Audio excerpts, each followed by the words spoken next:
Okay, hello, everyone. Welcome to our In Dialogue series, a partnership between the Louisiana Children's Museum and the Tulane Institute of Infant and Early Childhood Mental Health. My name is Megan Miller, and I am a gallery manager at the Louisiana Children's Museum. Our team members at the museum are working every day to bring you new ways to interact with the topics that are most important to our community. Today, we are discussing mindful self-compassion. Our session facilitator today is Dr. Angela Bridenstine. So Angela S. Bridenstine, PhD, is a clinical psychologist and assistant professor in the Division of Child and Adolescent Psychiatry in the Tulane University School of Medicine Institute of Infant and Early Childhood Mental Health. She works primarily with young children and their parents and trains other clinicians in the area of early childhood mental health. Dr. Bridenstine also has an interest in mindfulness practices. She is a trained teacher of the Mindful Self-Compassion group curriculum. So I will let you know that this webinar is being recorded and will be shared on the Children's Museum website. At the end of the session, we will open it up for a Q&A. So if you have any questions throughout the presentation, please submit them using the Q&A button at the bottom of your screen. I will now turn the presentation over to Dr. Bridenstine. Thank you, Megan. Thank you, everybody, for joining. I'm looking forward to talking about this topic. It's something I've been really interested in for a while. And as Megan mentioned, I both attended one of the Mindful Self-Compassion group curriculums myself, and then I got trained as a teacher to teach the curriculum. So I'd like to acknowledge here at the beginning Kristen Neff and Christopher Germer. They are two psychologists who developed the group curriculum on mindful self-compassion, and also the Center for Mindful Self-Compassion, which is at University of California, San Diego. They offer a variety of different opportunities to do online education, a little bit of education, or to do register for groups in different parts of the country to participate in this curriculum. And as mentioned, I'm a trained teacher myself. And the course, just to know, if you were to take the Mindful Self-Compassion course, it's an 8-week course where participants join in a group and come once a week for almost 3 hours at a time. And in addition, there's a half-day retreat. So it's a pretty extensive and really enjoyable training to really help develop new patterns of how we relate to ourselves and to relate to ourselves with compassion and kindness. So what I'd like to invite you to do now is just to think for a moment about how you usually respond when you have a close friend or a loved one who is struggling. Think about, a time where a loved one felt inadequate, or maybe they had a misfortune, or they felt they failed at something. How did you respond to them? What kinds of things did you say? What kinds of physical or nonverbal gestures did you share? What kind of tone of voice did you use?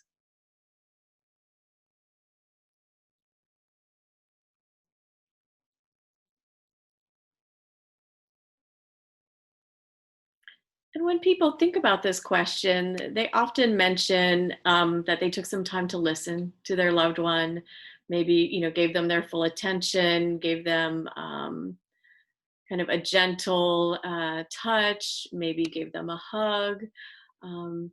People talk about, taking someone's hand. So usually we respond when we're at our best to our loved ones who are struggling with kind of a kind, listening, a supportive gesture, an understanding kind of attitude towards them, to try to give them some encouragement and support, or just to be there with them when they're having difficult feelings. And often people report that they say things to their friend or their loved one that are supportive, that are kind. And so I don't know if those are thoughts that came to your mind as you were reflecting on that question, but these are often what people say. And of course, there are times where people say, well, sometimes I'm not super nice to my friend, or maybe I'm not as patient as I should be. We all have times like that. But as a general rule, we often try to respond to our dear friends with support and with kindness and compassion when they're having a difficult time. And now I'd like you to reflect for a moment on how you usually respond to yourself when you're struggling. So again, maybe a time where you felt inadequate about something, or you had a misfortune, or you felt that you failed at something. What kind of tone do you adopt when you talk to yourself? What kinds of words do you say to yourself? What kind of attitude do you bring to yourself in those moments?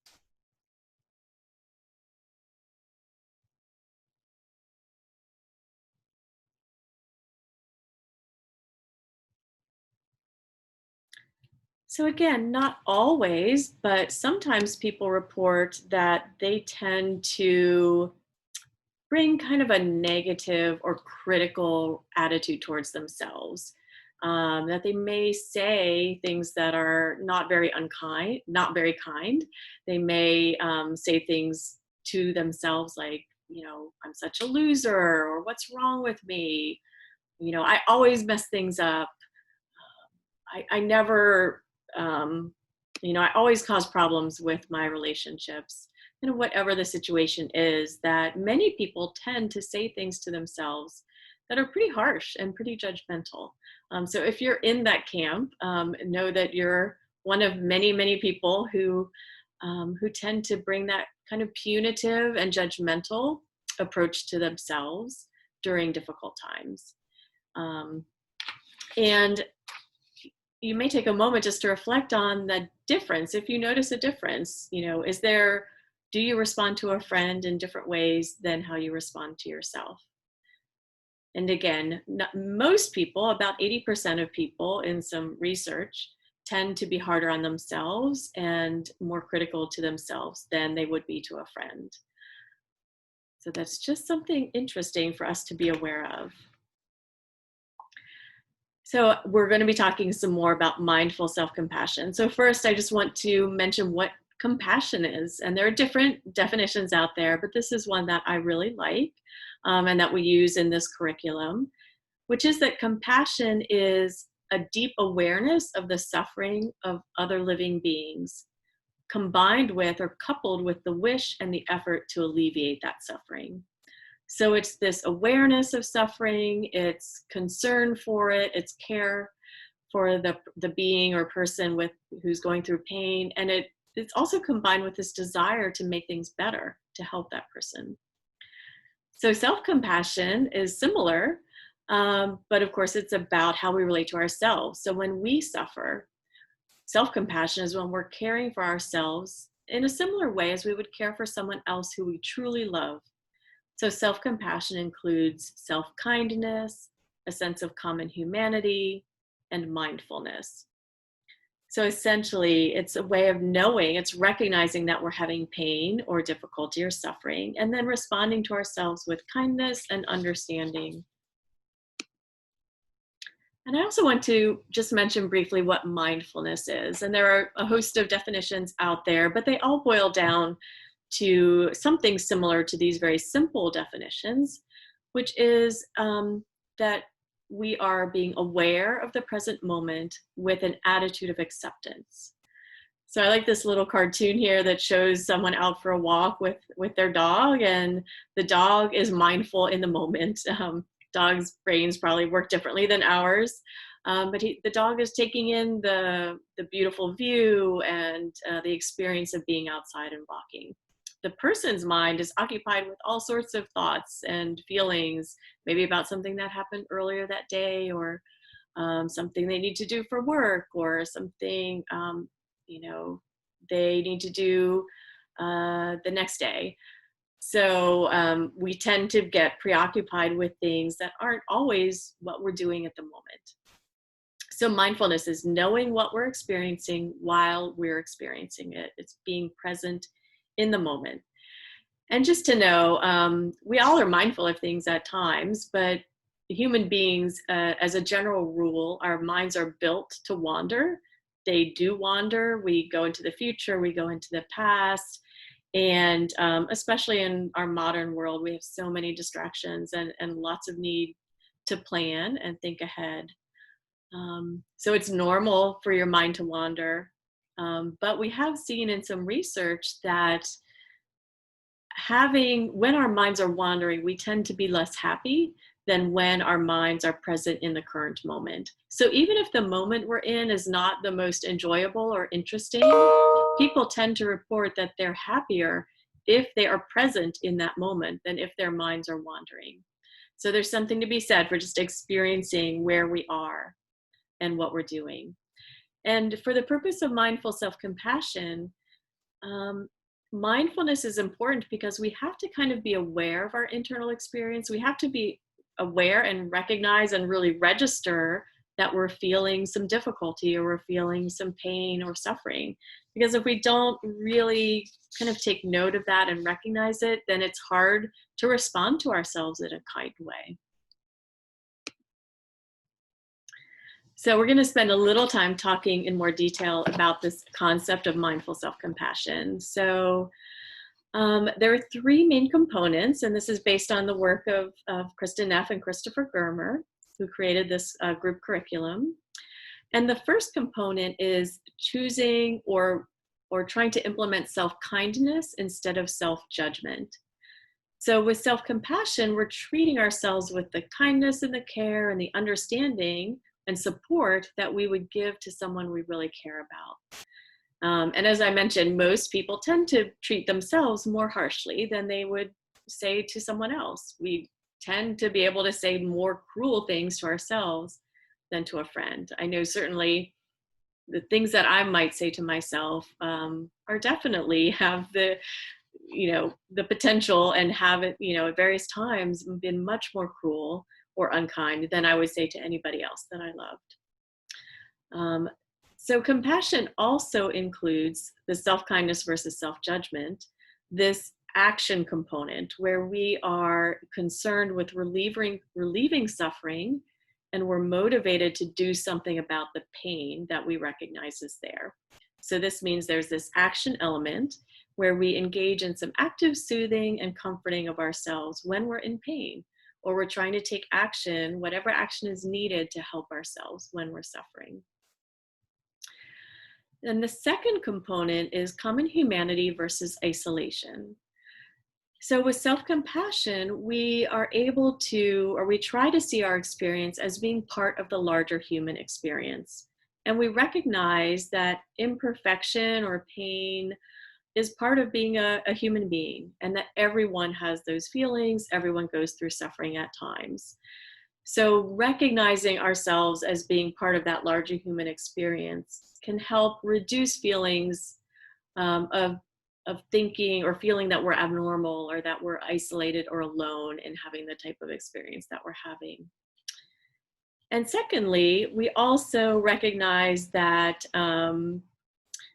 things go wrong, things happen that are hard and are difficult, again, as part of being a human being. And so we're not abnormal, we're not unusual when that happens to us. It's not as though, we're the only ones struggling. Sometimes we tend to think everyone else is having these perfect, wonderful, beautiful lives, especially with social media to compare to. So it's helpful to remind ourselves that we're part of the parcel of positives and negatives that happen in everybody's lives. Imperfection is part of being human. And then the third component is mindfulness versus over identification. So when we are mindful, when we're able to respond to our suffering or our pain with compassion, again, the mindfulness helps us to be aware of that and allows us then to turn to our painful feelings with some acceptance, to just name them, to recognize that they're there and be with them as they are. So we don't have to go to the extremes of suppressing all of our difficult feelings, and we also don't have to go to the extreme of kind of ruminating on them, holding on to them, chewing on them, going over and over on those difficult thoughts or feelings. So it's kind of this middle ground, right? This balance where we don't have to avoid, but we don't have to hold on to and ruminate and kind of get carried away on a dramatic story about our suffering or about our pain. And it's interesting because these three, you've probably heard about the human stress response, right? That we're built to respond to threats to our well-being. And we tend to have three main reactions to stress. We can fight, we can flee, or we can freeze. So fight, flight, or freeze, I'm sure you've heard of. And many of our threats these days are not, we're not usually walking through the forest and seeing a bear, or, walking through a desert and there's a snake popping out at us. So we're not having those threats as often, but we do have threats to our sense of ourselves, to our success as an adult in our society. So there's often these kind of threats to our sense of well-being that comes about because of just evaluating how successful we are socially, how successful we are professionally with our families, things like that. So with those threats, how do we kind of protect ourselves and how do we fight against them? And often when our stress system gets activated because we feel a threat to our sense of self, if we're going to fight, we often turn to fighting ourselves, right? For this kind of self-judgment. And if we're fleeing, we're often kind of going into this isolation, maybe withdrawing from people, going into ourselves, getting stuck in our difficult feelings. And if we're freezing, that kind of relates to this idea of over-identification, where we just kind of get mired in the negative thoughts or feelings and we just kind of hold on to them, not that we want to, but we just kind of get stuck there. So I think this outline kind of gives this nice way of thinking about how we can avoid those negative responses to stress and try to use a self-compassionate approach.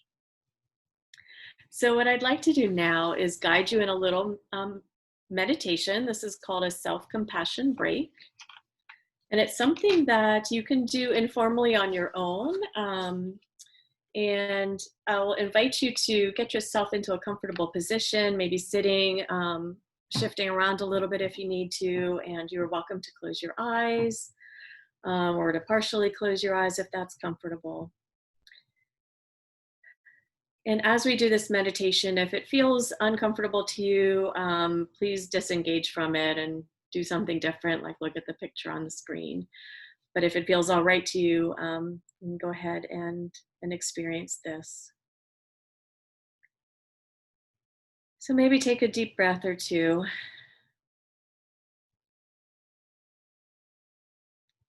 And then I'd invite you to bring to mind a situation in your life that is causing you some stress.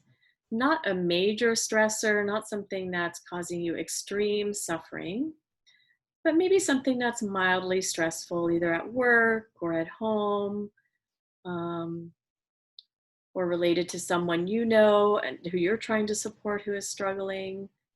So go ahead and allow yourself to bring to mind something that's mildly to moderately stressful, not too overwhelming.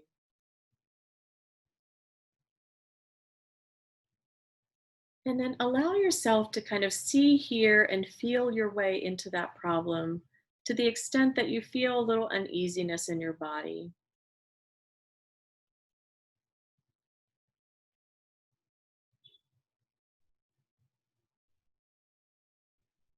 And maybe take notice of where you feel that stress or where you feel that uneasiness the most. Maybe in your chest or your stomach or your shoulder muscles.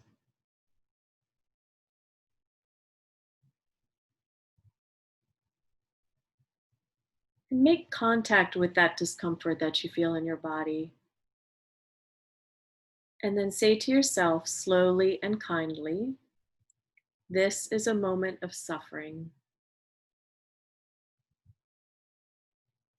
And that's mindfulness. Other things you could say to yourself include, this is painful, this hurts, or this is stressful.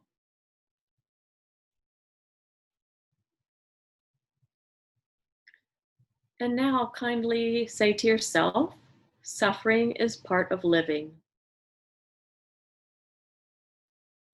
And this is the common humanity piece.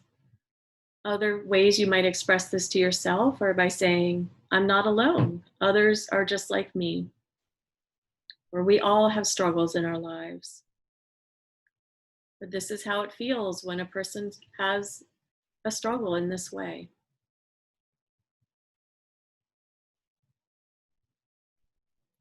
And now put your hand over your heart or wherever it feels soothing, and notice the warmth and the gentle touch of your hand.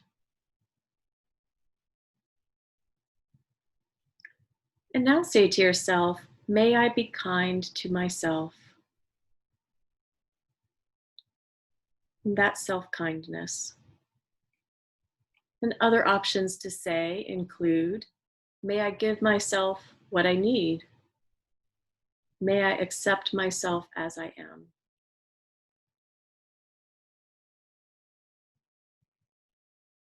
Or if you're having difficulty finding the words that seem just right, imagine that a dear friend or loved one is having this same problem or struggle that you're having. And then think about, what would you say to that person heart to heart? If your friend was going to hold just a few of your words in mind during this difficult time, what would you like those words to be? What message would you deliver to them?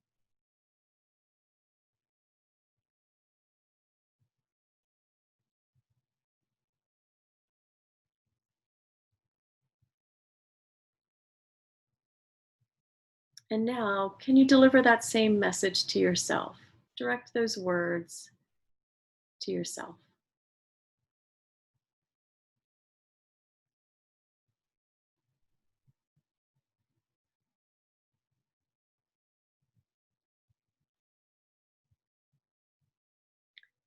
Now go ahead and take another deep breath and then gently open your eyes.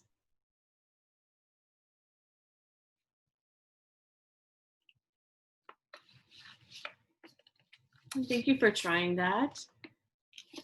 So again, we did this self-compassion break as a guided meditation um, and a reflective meditation, but I'd like you to be aware that you can do this informally during your daily life. So if there's a time that um, you're feeling particularly stressed or thinking or worrying or feeling the pain of a difficulty, you could take a moment for yourself and just notice, oh, this is painful. Um, and other people feel this way when they're going through a similar experience. And hopefully I can give myself what I need. I can be kind to myself. So it's just a little moment of bringing some self-compassion in relationship to ourselves. So I just want to mention a couple of things here about research that's been conducted on self-compassion. Sometimes people worry that if they adopt a more compassionate approach to themselves, that they might lose all their motivation, right? Because maybe I only do the things I need to do, or maybe I only achieve because I'm hard on myself or because I'm criticizing myself. So sometimes people worry that they'll lose their edge if they adopt a more compassionate relationship with themselves. But in fact, research on self-compassion has found that it's linked to a host of positive outcomes for people. So when people learn about and practice self-compassion, they report less anxiety and depression and stress. They report that they ruminate about things less, they're less perfectionistic, they have less feelings of shame. And they also report greater life satisfaction, so more happiness, more feelings of connection with others, greater self-confidence, more optimism and curiosity and gratitude.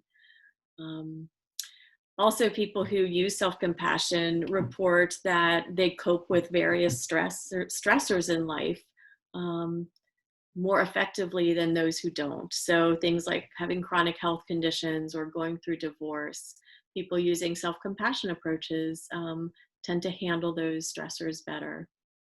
And also, interestingly, regarding motivation, people find that when they are bringing a compassionate sense to themselves, that they're able to tap into their intrinsic motivation to learn and to grow. And it does not reduce people's standards for themselves or their ability to achieve. In fact, people still maintain high personal standards, But when they maybe fall short of them, they're less harsh on themselves. They're not as upset. And in fact, they end up having less fear of failure, and they're more likely to try again after a setback, and to keep going. Self-compassion is also linked to healthier behaviors.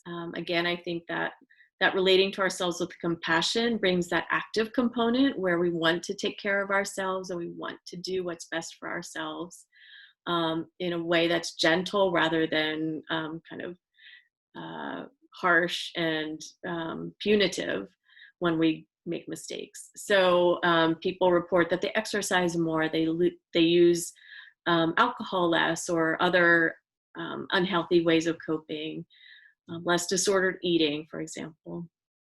And people also report that they feel and experience and enact more compassion and empathy for others in their lives.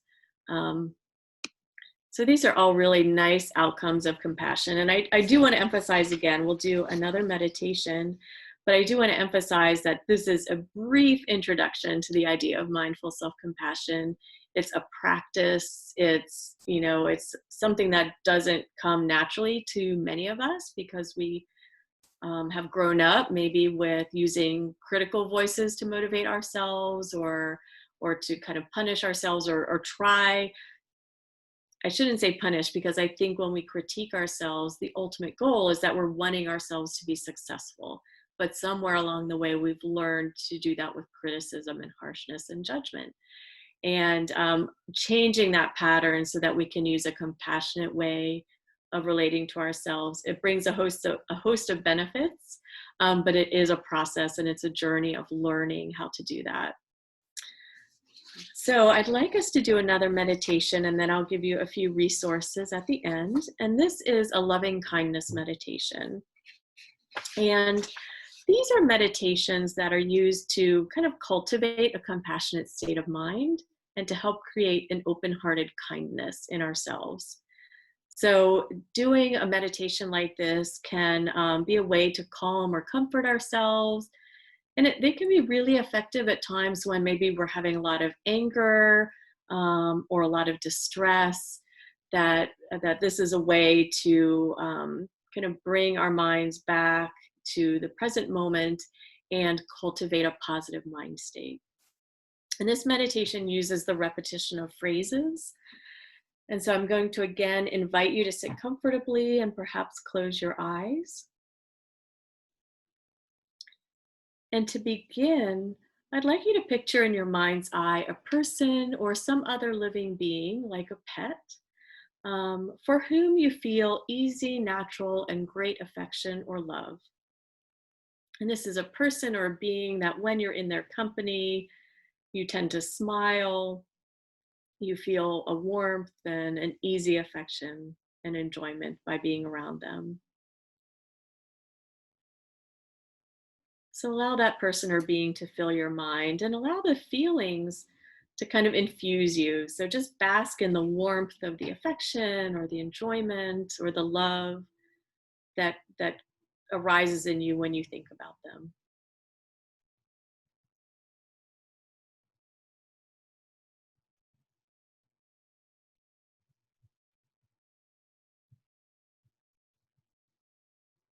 So as you kind of rest in that little warm bath of loving kindness, I'm going to give you some phrases to inwardly whisper to yourself.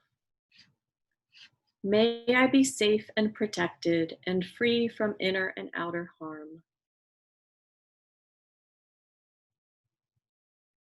May I be happy and content.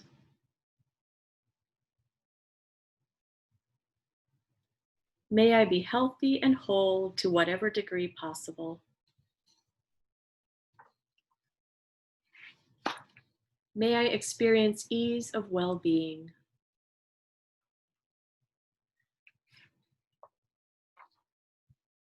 May I be safe and protected and free from inner and outer harm.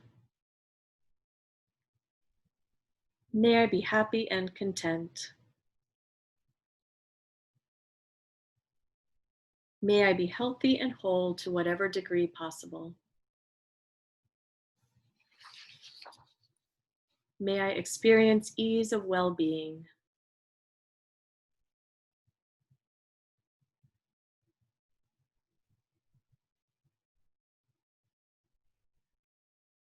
Go ahead and take another deep breath and then allow your attention to come back to the room and gently open your eyes. So these particular phrases in this loving kindness meditation were by John Kabat-Zinn. So you can find those online if you like, John Kabat-Zinn, Loving Kindness Meditation. And there are similar versions, but with different phrases, maybe shorter phrases that you can find on the internet as well. So if you search on Loving Kindness Meditation, you'll see different scripts and you'll see some guided ones on YouTube that you can check out as well. And again, a loving kindness meditation is a nice way to cultivate feelings of goodwill and compassion and kind of create that mind state in ourselves. So you guys got the really quick introduction to the concept of mindful self-compassion and 2 little practices that you can try. But again, there are training programs that teach mindful self-compassion and that work with people to try different activities, to learn more about the concepts and the practices, and to try using them on a regular basis in daily life, to really try them out for yourself. So the Center for Mindful Self-Compassion website that's listed here on the screen, they have information about mindful self-compassion courses and where you might find them.